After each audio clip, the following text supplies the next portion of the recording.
Hello friends, welcome to easy recipes by Nargis. இன்னைக்கு நம்ம புளிப்பே இல்லாத ஒரு வெண்டைக்காய் கூட்டு காரசாரமாக எப்படி பண்ணலான்னு பார்த்துடலாமா? முதல்ல ஒரு கடாய் எடுத்துக்கோங்க. தேவையான அளவுக்கு நல்லெண்ணெய் ஊற்றிக்கோங்க.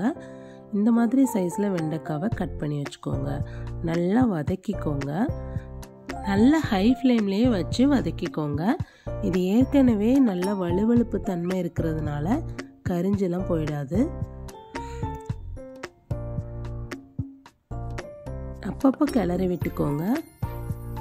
வெண்டைக்காய் பார்க்கும்போதே தெரியும் நம்மளுக்கு இது ஓரளவுக்கு நல்லா ஃப்ரை ஆயிடுச்சுன்னு. நான் ஒரு 10 மினிட்ஸ் வரைக்கும் நல்லா வதக்கி எடுத்துக்கிட்டேன். இது ஒரு 80% வரைக்கும் நல்லா வெந்துடுச்சு. இப்போ இதை கடாயிலேருந்து நம்ம வெளியே எடுத்துடலாம். அதே கடாயில் ஒரு 2-3 டேபிள் ஸ்பூன் அளவுக்கு நல்லெண்ணெய் ஊற்றிக்கோங்க. ஒரு பெரிய சைஸ் பல்லாரி எடுத்து இந்த மாதிரி குட்டி குட்டியாக கட் பண்ணிக்கோங்க. எண்ணெய் சூடானதுக்கப்புறம் பல்லாரியை இதில் போட்டுடலாம்.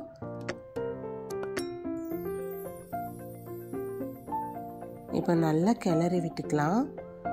ஓரளவுக்கு பல்லாரி ஃப்ரை ஆனதுக்கப்புறம் 2 பச்சை மிளகாய் அதில் சேர்த்துடலாம். அதுக்கப்புறம் கொஞ்சம் கருவேப்பிலையும் அதில் சேர்த்துடலாம். இது ரெண்டும் சேரும்போது அதோடைய வாசம் ரொம்ப சூப்பராக இருக்கும். கிளறி விடும்போதே வாசம் தூக்குது. ரொம்ப சூப்பர் ஸ்மெல் அடிக்குதுங்க.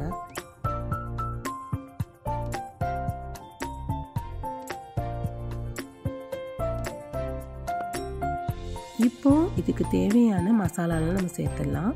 தேவையான அளவுக்கு உப்பு சேர்த்துக்கோங்க. 1/4 டேபிள் ஸ்பூன் மஞ்சள் தூள் சேர்த்துக்கோங்க. 1/2 டேபிள் ஸ்பூன் வத்தல் தூள் சேர்த்துக்கோங்க. 1/2 டேபிள் ஸ்பூன் ஜீரகத்தூள் சேர்த்துக்கோங்க. 1/2 டேபிள் ஸ்பூன் மல்லித்தூள் சேர்த்துக்கோங்க. நல்லா கிளறி விட்டுக்கோங்க. நம்மளுக்கு தண்ணியே இல்லாததுனால அந்த மசாலாவும் சேர்ந்து அழகாக சூப்பராக வறுபட்டுரும். அப்போ அந்த ஸ்மெல் என்ஹான்ஸ் பண்ணுற மாதிரி இந்த மசாலாலாம் இருக்கும். அதுக்கப்புறம் தக்காளி நம்ம சேர்த்துடலாம். நம்ம மசாலாவை ஆட் பண்ணும்போது கண்டிப்பாக லோ ஃப்ளேமில் வச்சு ஆட் பண்ணிக்கோங்க, இல்லைன்னா மசாலா எல்லாமே கரிஞ்சிடும். தக்காளி நம்ம சேர்த்ததுக்கப்புறம் நல்லா கிளறி விட்டுக்கோங்க. இந்த தக்காளியோட ஜூஸ் இறங்குற வரைக்கும் நல்லா வேகட்டும். இப்போ இந்த மசாலாவோட இந்த தக்காளியும் சேர்ந்து வேகிறதுக்காக ஒரு 1/2 டம்ளர் அளவுக்கு தண்ணி நம்ம சேர்த்துக்கலாம்.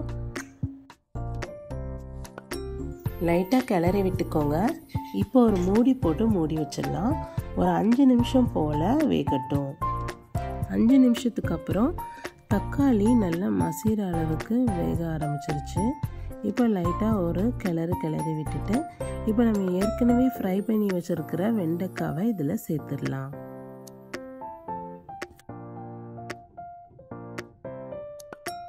இப்போ வெண்டைக்காவும் அந்த மசாலாவும் நல்லா சேர்ற அளவுக்கு கிளறி விட்டுக்கோங்க. வெண்டைக்காவை நம்ம ஏற்கனவே ஃப்ரை பண்ணி எடுத்துக்கிட்டதுனால அதில் உள்ள வளவளப்பு தன்மை இதில் இருக்கவே இருக்காது. இப்போ நம்ம உப்பு செக் பண்ணி பார்த்துடலாமா? உப்பு கொஞ்சம் கம்மியாக இருக்கிற மாதிரி இருக்குது. அதனால நான் தேவையான அளவுக்கு உப்பு சேர்த்துக்கிறேன். இதுக்கப்புறம் நம்ம இதுக்கு தேவையான அளவுக்கு தண்ணி ஊற்றி லைட்டாக ஒரு கிளறி மூடி வச்சிட வேண்டியதுதான். ஒரு 20-30 நிமிஷம் வரைக்கும் நல்லா வேகட்டும். நான் சிம்லேயே தான் வச்சுக்க போகிறேன். அப்போ தான் அழகாக எண்ணெய் கக்கி சூப்பராக வந்திருக்கும். இந்த மாதிரி கூட்டு பண்ணி நீங்கள் சப்பாத்திக்கு சைட் டிஷ்ஷாக கூட சாப்பிட்லாம். அதுக்கப்புறம் ரசம் வச்சு அதுக்கப்புறம் இது ஒரு சைட் டிஷ்ஷாக வச்சு சாப்பிட்லாம். ரொம்ப சூப்பராக இருக்கும். இந்த கூட்டு எங்கள் வீட்டில் எல்லாருக்குமே ரொம்ப ஃபேவரேட். இதே மாதிரி நீங்கள் இதை உங்கள் வீட்டில் ட்ரை பண்ணிவிட்டு உங்கள் வீட்லேயும் எல்லாருக்கும் இது ஃபேவரேட்டாக இருக்கா இல்லையாங்கிறத மறக்காமல் கமெண்ட் செக்ஷனில் கமெண்ட் பண்ணுங்கள். அண்ட் இந்த வீடியோ உங்களுக்கு பிடிச்சிருந்துச்சுன்னா கண்டிப்பாக ஈஸி ரெசிபீஸ் பை நர்கீஸை சப்ஸ்கிரைப் பண்ணுங்கள். Thank you so much.